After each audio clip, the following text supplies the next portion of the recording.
Le nord du Tchad est depuis près d'une semaine la cible d'une offensive des rebelles du FACT, le Front pour l'alternance et la concorde au Tchad.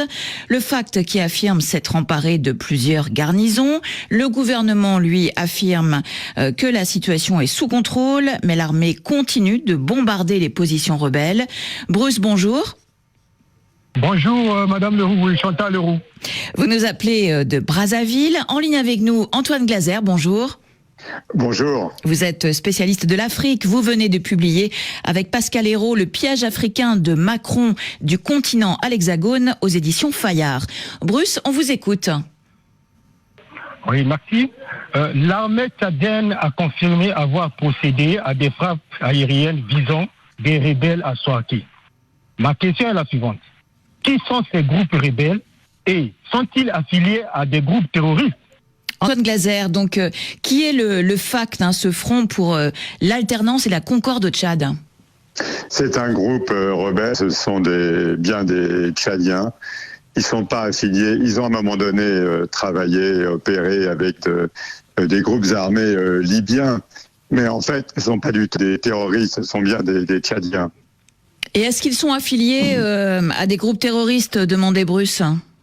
Non, absolument pas. Ils ne sont pas affiliés à des groupes terroristes. Ils ont travaillé à un moment donné avec des Libyens de Misrata, mais également avec le maréchal Haftar. Donc, on peut pas. Ce sont bien des rebelles tchadiens. Ça n'a rien à voir avec souvent ni Al-Qaïda ni l'État islamique de ce qui se passe au Mali. Ce sont vraiment des rebelles tchadiens. Alors, ils comptent combien de combattants et de quel type d'armement disposent-ils? Alors, ils ont environ, on dit toujours, c'est très difficile à évaluer parce que, en fait, il n'y a pas que ce mouvement. Hein. Apparemment, il y a plusieurs mouvements qui sont ensemble dans le sud de la Libye. On dit entre 500 et 1000. Mais on voit bien que lorsqu'il y a ces groupes rebelles, souvent, quand ils ont environ entre, disons, 50 et 100 véhicules. C'est à peu près, disons, 1000 rebelles. Et on sait s'ils disposent d'armes suffisantes pour vraiment représenter un danger pour le pouvoir en place, N'Djamena? Ils ont énormément d'armement à partir du moment où ils ont opéré en Libye. La Libye était vraiment une armurerie à ciel ouvert du temps du colonel Kadhafi. Et c'est vrai que tous ces groupes ont pu récupérer énormément d'armement en opérant, en étant utilisés à un moment donné par forcément des Libyens pendant quand même une longue période. Hein. Il faut savoir que la Libye a été totalement implosée en 2011, donc en étant installée au sud dans le Fezzan, le Tibesti, c'est vrai qu'il y a énormément d'armement dans toute cette région. Antoine Glaser, à quelle ethnie appartiennent en majorité ces rebelles? Parce que l'appartenance ethnique est une donnée très importante au Tchad. Absolument. Là, ce sont des Goranes qui sont en fait plutôt à l'est du Tchad. Et c'est vrai que ça n'a rien. C'est très différent des principes des précédentes interventions qui étaient plutôt des Agawa, du neveu du président Idriss Déby, de Timi Erdimi. Et c'est vrai que là, ce sont des Goranes. Donc, c'est une autre ethnie. Mais, vous savez, moi, je suis pas trop pour aussi, on dit des Goranes, mais il peut y aussi bien y avoir aussi également des Agawa avec eux. Mais principalement des Goranes.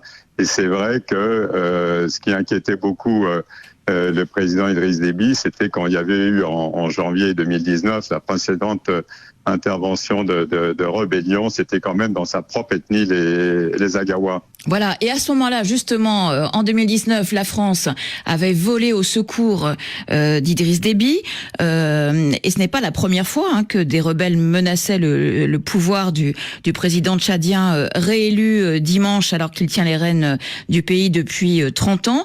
Est-ce que la France pourrait à nouveau voler au secours d'Idriss Déby, qui reste quand même son allié le plus important dans la lutte antiterroriste au Sahel? C'est vrai qu'en janvier 2019, c'était vraiment deux mirages français. Il faut savoir que le N'Djamena, c'est là où il y a vraiment l'état-major de l'opération Barkhane, avec l'ensemble des appareils des mirages français. C'était deux mirages 2000 qui étaient intervenus, qui avaient quand même détruit 20 véhicules sur les 50, là qui étaient vraiment des Agawa, ça veut dire des gens de l'ethnie de Idriss Déby. Et c'est certain que la France est dans une situation très compliquée. Elle a déjà, les gens, on le sait très peu, mais ils ont quand même gelé tous les avoirs de Mahamat Ali, c'est-à-dire le chef du FACT, et également de Mahamat Nour aussi, qui a été à un moment donné emprisonné, qui était un très proche de Mahamat Ali. Donc, il y a une guerre de l'ombre, même en France, je vais dire, sur l'ensemble de ces rebelles pour geler leurs avoirs, pour défendre Idriss Déby, qui est l'allié fidèle de Paris, qui est l'allié au niveau du G5 Sahel, parce que ce sont quand même tous des anciens rebelles, en fait, Idriss Déby lui-même. Donc, ce sont des gens très aguerris pour lutter aux côtés de l'armée française. L'armée française défend bien sûr Idriss Déby en disant qu'il a payé le prix du sang aux côtés des troupes françaises dans le massif des Ifogaz au Mali. Donc il y a un soutien français. Là, on sent que quand même Emmanuel Macron, d'ailleurs c'est pour ça qu'on a écrit un peu quelque part le piège africain de Macron, parce que il hésite. Là, pour l'instant, ce sont quand même 2 MiG-21 de l'armée tchadienne qui sont intervenus. On n'a pas vu encore des mirages. Il y a des drones Reaper français qui assurent totalement le renseignement pour l'armée tchadienne. Pour l'instant, on en est dans le secteur, vraiment uniquement dans le renseignement. Ceci dit, est-ce que vraiment s'ils descendent, est-ce que s'il y a d'autres groupes qui descendent avec le FACT, c'est très difficile pour l'instant de savoir.